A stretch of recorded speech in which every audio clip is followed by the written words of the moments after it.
বাড়িতে কেউ আছে? একটু বাইরে হলেন তো। কি হলো? আসতেছে। কি ব্যাপার? কি হয়েছে এখানে? আসলে কি কমু? আরে ভাই তুমি কয়ে দাও। আসলে কথাটা যে কিভাবে বলি ভাবি, এটা তো মনে হচ্ছে ইমরান ভাইয়ের বাসা, তাই না? হ্যাঁ, এটা তো ইমরানেরই বাসা। কেন, কি হয়েছে?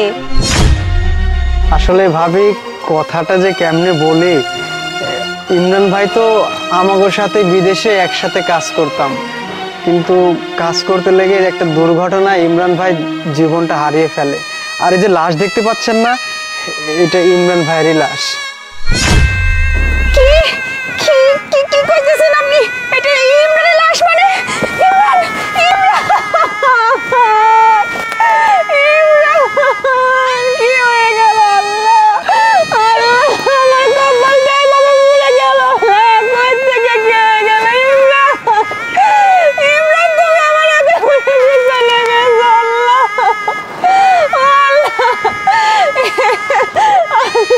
ইমরান ভাবি দেখেন, কান্নাকাটি করে আর কি হবে? যে চলে যাওয়ার সে তো চলেই গেছে, এখন কান্নাকাটি করলে কি আর সে ফিরে আসবে? আসলে ভাবি, ইমরান ভাইকে তো বিদেশ থেকে নিয়ে আসতে অনেক টাকা খরচ হয়েছে, 1,80,000 টাকা খরচ হয়েছে। আমি তো গরিব মানুষ, আপনারা তো সবই জানেন। তো ওই টাকাগুলো আমাকে দিয়ে তারপরে ইমরান ভাইয়ের এই লাশটা দাফন করার ব্যবস্থা করেন। ভাই, আপনি কি কি বলতেছেন? 1,80,000 টাকা? মানে এত টাকা এখন আমি কই পাবো? তাছাড়া ইমরান গত 3-4 মাস ধরে তো বাড়িতে কোনো টাকা পয়সাই পাঠাচ্ছিল না, ওর সাথে তো কোনো যোগাযোগই ছিল না আমাদের। আর এখন এতগুলো টাকা আমি কোত্থেকে দিব? এমনিতেই টাকা পয়সার অভাবে আমরা চলতে পারতেছি না, এখন এতগুলো টাকা না ভাই, আমার কাছে এতগুলো টাকা নাই ভাই। আপনি যেখান থেকে পারেন দেন, আর না হলে লাশ নিয়ে যান। আর যদিও আমি দেই, বড় জোর আমি 10 থেকে 20,000 টাকা দিতে পারবো, এর থেকে বেশি আমি দিতে পারবো না ভাই। কি কইতেছেন ভাবি? টাকাগুলো দিতে পারবেন না মানে? তাহলে আমার এতগুলো টাকা? আচ্ছা, ইমরান ভাইয়ের তো মা নাই শুনছি, তার মানে আপনি হচ্ছে ইমরান ভাইয়ের শাশুড়ি আম্মা, তাই না? হ্যাঁ, আপনার কথা অনেক শুনছি।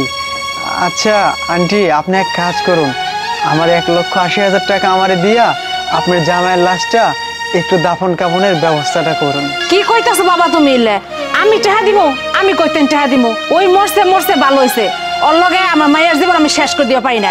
দরকার পড়ে আমি মায়ের আরেক জায়গায় বিয়ে দিব, আমি তাও এই অফিসে একটাও খরচ করতে পারতাম না। কি কইতাছেন আন্টি এগুলা? ইমরান ভাই তো বিদেশ থাকতে আপনাকে অনেক কিছু দিছে, এই যে হাতের স্বর্ণের চুড়ি আছে না, আর এই যে আপনার হাতের আইফোন, এগুলো তো ইমরান ভাই আমার সামনে কিনা দিছে। কইছে আমার তো মা নাই, আমার শাশুড়ি আম্মা ওই এখন আমার নিজের মা। আর আপনারা সামান্য 1,80,000 টাকা, এই টাকাটা দেওয়ার বিনিময়ে আপনি লাশটা শুয়ে দেখতেছেন না? হায় রে মানুষ। আচ্ছা, আপনি তো ইমরান ভাইয়ের শালি, তাই না? আপনার কথা অনেক বলছে। এই তো আপনার ওই যে হাতে একটা আংটি আছে, ওই যে স্বর্ণের একটা ব্যাস, তারপর যে কানের যেগুলো আছে না, এইগুলা তো ইমরান ভাই কিনা দিছে। জানেন, ইমরান ভাইয়ের মুখে না আপনাকে অনেক প্রশংসা শুনছি। আচ্ছা আপামনি, একটা কাজ করেন না, আপনাকে লাগে তো ইমরান ভাই অনেক কিছু করছে, টাকা পয়সা আপনারা যখন যা চেয়েছেন তাই দিয়েছে। একটা কাজ করেন না, আমার 1,80,000 টাকা আমারে দিয়া দেন, দিয়া ইমরান ভাইয়ের লাশটা আপনারা দাফন কাফনের ব্যবস্থা করেন। অনেকদিন ধরে মরছে, লাশটা দিয়ে না গন্ধ বের হইতেছে, আজকের মধ্যেই লাশটা দাফনের ব্যবস্থা করেন। ভাইজান, আপনি যে কি কর না, আপনার ওদিকে মাথা ঠিক নেই। আমার কাছে টাকা চাইতেছেন, আমি টাকা দিন করতে কাগন। সামনে আমার বিয়া, আর বিয়ের জন্য কিছু টাকা পয়সা রাখছিলাম, সেই টাকাগুলো যদি আপনারে দিয়া দেই তাহলে আমার বিয়াটা করবো কেমনে? আমার তো একটা ভবিষ্যৎ আছে। আর দুলাভাই এতদিন যা কিছু দিছে সেগুলো তো আর আমার কাছে নাই। 2 দিন আগে আমি পার্লারে গেছিলাম, সামনে তো বিয়া, এর লেগে একটু নিজেরে সুন্দর করে তোলা লেগা পার্লারে গিয়ে টাকা পয়সাগুলো খরচ করে হালাইছি। এখন আমার কাছে টাকা পয়সা নাই, তবে অল্প কিছু টাকা আছে, চাইলে হেন থেকে কিছু টাকা দিতে পারি। এই তো 2-3 হাজার টাকা। আফামনি, এইটা কোন ধরনের কথা বললেন? 3,000 টাকা দিয়ে আমার কি হইব বলেন? 1,80,000 টাকা কই আর 3,000 টাকা, দেখেন আমিও তো একটা গরিব মানুষ তাই না, এই টাকাগুলো দিলে আমি একটা ব্যবসা বাণিজ্য করুম। দেখেন আপামনি, আপনি একটু জোগাড় করেন। আচ্ছা ইমরান ভাইয়ের বাবা কই? ইমরান ভাইয়ের বাবার একটু ডাক দেন, ওনারে বইলা দেখি। এই যে ভাইজান, আপনি যে কি কন না, আসলে আপনার মাথায় ঠিক নাই। ওই যে কথা আছে না, মানুষের উপকার করতে গেলে গায়ে ঘেঁষা বসে। আর এই লাশটা এই জায়গায় রাখছেন কি লেগা কন তো? কি বিশ্রী গন্ধ, আমার তো বমি আসতেছে। ওরে নিয়ে জানেন থেকে ঠিকই কইছে, একটা পচা গন্ধ। কি ব্যাপার, আমার বাড়ির সামনে এই সাদা কাপড় দিয়ে জড়ানো, আর তোমরা মন খারাপ করে দাঁড়িয়ে আছো, ঘটনাটা কি আসলে বলো তো? ও চাচা, আপনি তাহলে ইমরান ভাইয়ের বাবা? এটা হচ্ছে ইমরান ভাইয়ের লাশ। কি বলো বাবা, এই আমার ছেলের লাশ? কি বলো? ও বাবা ইমরান রে, ও বাবা,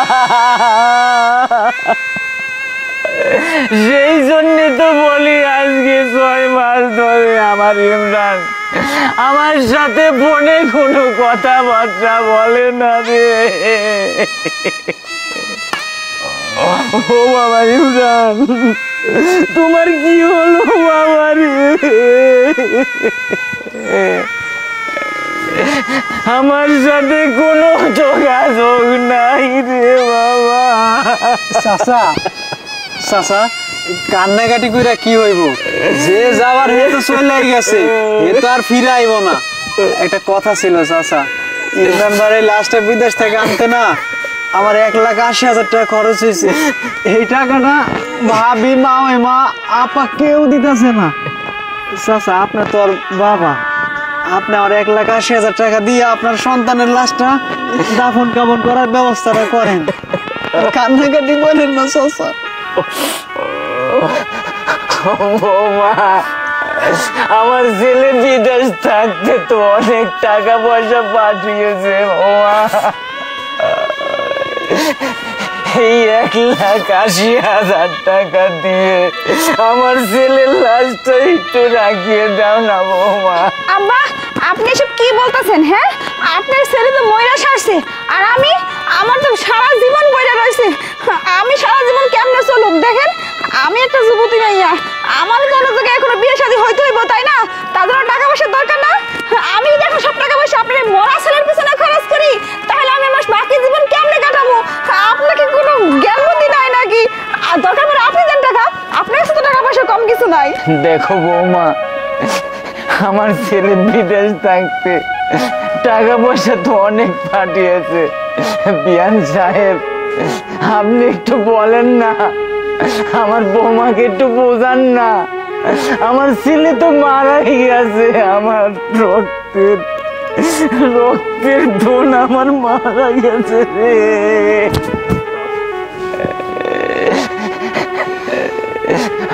মা, তুমি তোমার বোনকে একটু বোঝাও না, আমার ছেলের লাশটা একটু টাকা দিয়ে রাখিয়ে দিতে। কি কইতেছেন বিআই সাহেব? আমার কাছে কোনো টেহা নাই, আমি কোনো টেহা দিবা পারাম না। আপনার পোলা মরছে ভালো হয়েছে, আর দরকার পড়ে আমার মাই আমি আরেক জায়গায় বিয়ে দেবো, তো আমি এই পোলা লেগে একটা টেহা খরচ করতাম না। হ, মা তো ঠিক কথাই কইছে।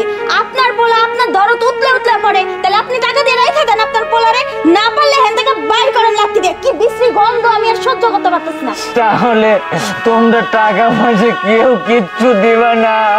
বাবা, আপনার কয়বার কথা কওয়া লাগে, আপনি কি কথা বুঝেন না? হয় আপনি টাকা দেন, আর না হয় লাশের কাছে নিয়ে যান। কত বের হইছে? আমার ছেলের লাশ আমি দাফন কাফন করবো, আমার ছেলের লাশ তো আমি পুষতে দিতে পারি না রে বাবা। বাবা তুমি দাঁড়াও, আমি কিডনি বেঁচে হলেও আমি আমার ছেলের টাকা দেবো, আমার ছেলের লাশকে রাখবো বাবা। তুমি দাঁড়াও বাবা, আমি এখনই আসছি বাবা। দাঁড়াও বাবা। কি বাবা, তুমি বেঁচে আছো বাবা? ইমরান, ইমরান, তুমি বেঁচে আছো? আমি জানতাম, আল্লাহ আমার কথা শুনবে, আমি জানতাম তুমি বলতে পারো। ইমরান, আমার বিশ্বাস ছিল আল্লাহর উপর। চুপ! একটা কথাও তুই বলবি না। আমি এতক্ষণ নিজের কানে সবকিছুই শুনছি। সি সি সি সি, আমি কাগজ লাইগা কষ্ট করছি, জাগর লাইগা দিন রাত পরিশ্রম করছি, খায়া না খায়া কাম করছি, ওই প্রবাসে অনেক কষ্ট করছি। আমি নিজে চিন্তা করি নাই, টাকা পয়সা কামাই কইরা তোমাকে পাঠাইছি। আর আজকা আমার বন্ধুরে কইছিলাম, দেখিস সবাই আমারে ভালোবাসে, আমার এই মৃত্যুর কথা শুনলে সবাই আমার লাশ নেওয়ার জন্য দরকার পড়লে নিজের কিডনি রক্ত বিক্রি করে হলেও টাকা দিতে চাইবো। কিন্তু না, আসলে আমি ভুল, আমার কথা ভুল ছিল। আমি দিন রাত পরিশ্রম করছি, আমার ঘাম ঝরানো টাকাগুলো পাঠাইছি এই দিনটা দেখার জন্য। আমি ভাবছিলাম যে না, সবাই হয়তো আমারে ভালোবাসে, আমার তো এই ধারণা পুরাই ভুল। আর এই যে ডাইনি মহিলা, আপনি কি কইলেন আমি মইরা গেছি, আমার লাশ দিয়ে গন্ধ চড়তেছে, মায়ের আর একটা বিয়া করাইবেন? আরে আমার মা নাই, আপনারে নিজের মায়ের মতো দেখছিলাম, আর আপনি কিনা আমারে এইভাবে দূরে সরাই দিতে পারলেন।